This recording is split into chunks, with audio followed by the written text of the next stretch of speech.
quand même j'ai appelé la personne ma ne ko yow xam nga lii ki ko def xam nga ne du yoon parce que code minier Sénégal lii la wax code minier UEMOA lii la wax yow mi ñu ko defal xam nga ne du yoon man mii mu mi fekk dama am responsabilité veiller ci intérêt état ak ci liy yoon ci réew mi di ak yoonal xam naa ne du yoon kon ñun ñett ñëpp nekk les principaux responsables xam nañu ne du yoon bëgg nañoo accompagner le secteur privé lool waaye ci orthodoxie lay nekk nag kon sa convention bi damay retirer le décret retirer le renouvellement des exonérations puisque bëgguñu nag sa activité arrêtée dañu la defal autorisation exceptionnelle nga continuer le temps que ñu waxtaan mais forcé wuñ ko dara te ñu ngi waxtaan heurtaluñ ko ci dara ñu ngi waxtaan mais waxtaan boobu nag à la fin fokk Sénégal gis ci boppam te fokk une convention qui sera signée en 2025 soit régie par le code en vigueur du ñu dem ba 88 ce sera le code de 2016 bu fekkee ne code bi changé wul ci diggante bi bu code bi changé sera le code de 2025 loolu ku mu tiital mais ngelawaay bul ñëw parce que wax dëgg yàlla loolu du loolu réew mënul doxe noonu donc loolu warul tiital benn investisseur et contrairement à ce que li ñuy wax mais l'APIX a plus de 2000 milliards su ma juumul yu teg en termes d'engagement d'investissement au niveau de qui sont en demande d'agrément kon la situation de sérieux de transparence de lutte contre la corruption et de claire vision des autorités que nous sommes rassure aussi le monde des investisseurs contrairement à ce que beaucoup de personnes disent maintenant kuy dem ci réew tàmmoon boo fa demee jaar ci corruption jaar ci manque de patriotisme ak de loyauté vis-à-vis du pays yu fa autorités yi fi nekkoon pour di pomper di muucu askan wi loolu moo tax nga dem ci réew bul ñëw Sénégal parce que loolu amatu fi mu des nag li mën a rebuter ay investisseurs mooy corruption man de xanaa lu ma xamul moo tax je fais voter une loi pour la protection des lanceurs d'alerte parce que foog sénégalais yi xam ne dërëm bu dugg ci gafak ak réew mi ñun ñëpp a ko bokk ak ku ko mënti dugal ci biir gafak réew mi et que ku nekk sentinelle pour la bonne gouvernance ba pare état tey sa kaaraange corruption bi ñun ñëpp a ci war a dugal suñu loxo xeex ko parce que benn réew mënul développer dans un contexte de corruption endémique te bëri na Sénégal waaye lu ma ci xam bu dee ku ñu war a relever la ci saa si nañu la relever te alhamdulilah ba corps de contrôle yaa ngi fi di def liggéey bu mucc ayib ni ñuy defee audit ci contrat yi ci période yi weesu plutôt ci structure yi rapport yi fii Cour des comptes saa yu fa defatee rapport comme ni ngeen ko gisee ñëpp a ci teg seen bët OFNAC bu defee ñëpp dinañ ci teg seen bët beneen corps de contrôle bu defee tamit ñëpp dinañ ci teg seen bët léegi nag il appartiendra aux Sénégalais de mettre la pression qu'il faut sur la justice pour que mu def liggéeyam le temps de la justice n'est pas le temps politique mais ça doit être le temps du peuple au nom duquel cette justice-là elle est rendue parce que mënuñu identifier ay nit jàpp leen ci ay rapport épingler leen justice di daagu je comprends maintenant qu'il y a un déficit de ressources nañ ci liggéey pour renforcer leen moo tax on a augmenté les recrutements au niveau du centre de formation judiciaire duñu leen teg benn pression politique pour orienter seen décision c'est pas notre façon de gouverner mais sénégalais bu ne am na sañ-sañu bu ñu nee diw sangam mii que mu nekk ministre gouvernement Diomaye wala mu nekkoon ministre bi fi nekkoon avant moi wala directeur général bu ñu ko épingler sénégalais ont le droit de réclamer que la justice fasse son travail bu boobaa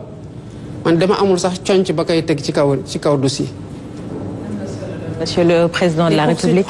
dañuy jàll même naa ci beneen thématique bi. am na benn kii bu mu wax. mais ku nekk benn question la amoon Monsieur le Président. Oui, mais c'est déjà posé. maa ngi ñëw noonu. C'est dans la formulation de la question. On glisse c'est important sax que je réponde parce que loolu moo taxoon may def l'observation sur nu mu poser question bi parce que justement heureusement que mu relancé parce que bu relancé wul woon nit ñi seetaan mën nañ jàpp ne que ni mbir yi di demee nii ñu ngi dem songi ji Macky Sall parce que loolu la wax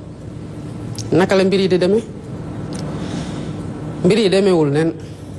ni ñuy demee ci pour yow di ko demee pour beneen ministre wala beneen DG noonu lañ koy demee pour man di ko demee pour keneen ki fi nekkoon ak ñiy waaj a ñëw bu dee yoon a ngi def liggéeyam ci réew mi man xooluma ku fi defoon ku fi deful nu mu ma jegee nu mu ma jegewul man ni mu koy rappeler tout le temps man rek a waat ci biir Sénégal yëpp ne damay respecter yoon te pourtant dañuy wax nul n'est censé ignorer la loi ñëpp war a xam yoon tënku ci waaye yow waatoo ne da ngay respecter yoon man maa ko waat su ma ci yemoon sax man dinaa mën a gérer sam bopp xëy na xanaa ma tarxiis mais dama waataale ne dinaa fexe ba ñeneen ñi tamit respecter yoon gis nga ci respecter yoon boobu dafa am ñu gérer pendant 12 ans assumer ay responsabilités war a rendre compte d'accorduma ci réew moo xam ne bu ñu jàppee un opérateur privé ci lu mu warul woon def ñu jël ko tëj ko bu dee homme politique bi la ñu naan c'est un règlement de compte politique alors que homme politique yooyu ils ont fauté wala ils sont présumés après avoir fauté yoon rek mooy wax gannaaw bu rapport amee parce que même rapport doyul rapport ay présomption rek lay teg mais la personne reste présumée innocente ba yoon def liggéeyam lan mooy wane ne tey dans l'environnement actuel que ñu ngi dem songe ji X wala Y amul par contre dañu am responsabilité morale ak historique ci dëkk bi nga xamante ne sénégalais yi gannaaw yàlla teg nañ ko suñu loxo muy lan lépp li fi xewoon ci yorin ak ci jëfin bu amee lu lëndëm dañ ciy teg torche ba mu leer sénégalais yi xam lan la d'abord